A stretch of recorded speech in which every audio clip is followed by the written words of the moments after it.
Hello! So, ang video for today, ayan guys, malapit na yung botohan kahit nagkagulo ang Pilipinas, no? Ang ano dito guys, nakaboto na ako nung last election. Ang iboboto ng OFW ay ano lang, national. Nakaboto ako last election, ano lang, presidente, vice, senador at saka party list.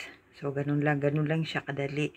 Dito, pag magparehistro ka, tapos hindi ka boboto, mawawala yan. Hindi ka boboto ng 2 beses na eleksyon yung sunod-sunod. Mawawala yung, ano mo, yung pangalan mo doon sa consulate, base sa sinabi nila noon. Ewan ko ngayon. So, nakaboto na ako, tapos boboto ako uli.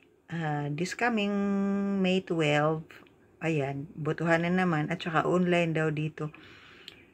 Yung pagboto ko noon, hindi siya online. Talagang pumunta kami doon ng personal, doon sa Kennedy.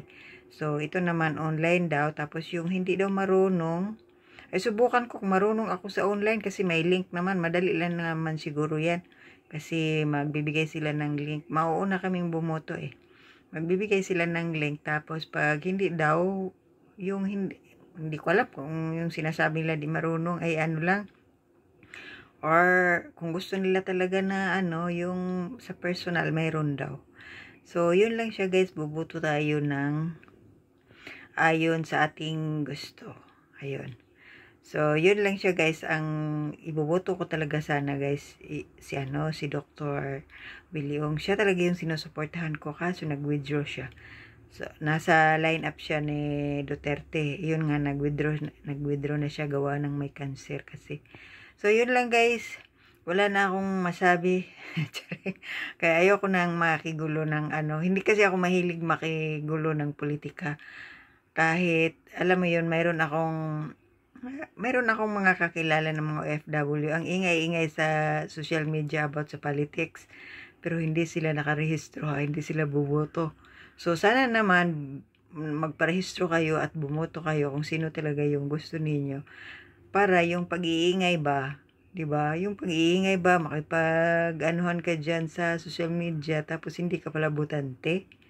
So, mas maganda kung botante tayo, kung pinaglalaban talaga yung kung ano yung pinaglalaban natin, 'di ba? Mas maganda 'yon na talagang na iboboto mo, manalo man o hindi, at least na iboto mo yung pinaglalaban mo dyan sa social media.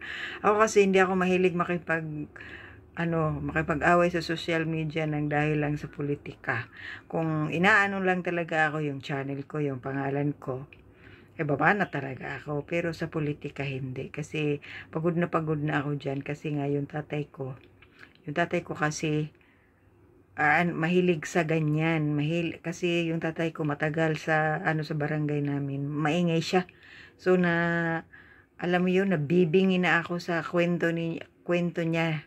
Mula bata kami hanggang pag minsan na uwi ako, politika.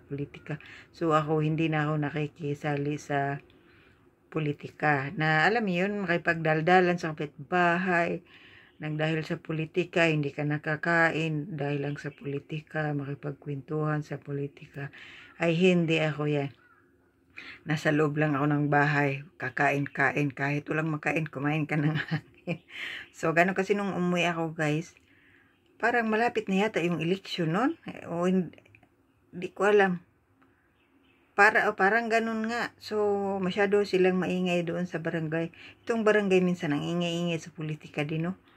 Ganun. So, dapat, bumoto tayo wisely, no? Kung sino talaga yung karapat-dapat na umupo. So, ayun lang siya, guys. Hanggang sa muli. Sana bumoto tayo at saka magparehistro tayo. No, sa mga hindi pa naka-register dyan, tapos ang ingay-ingay nyo sa social media, magparehistro muna kayo. Bago kayo makipag-away sa social media. So, ayun lang, babush.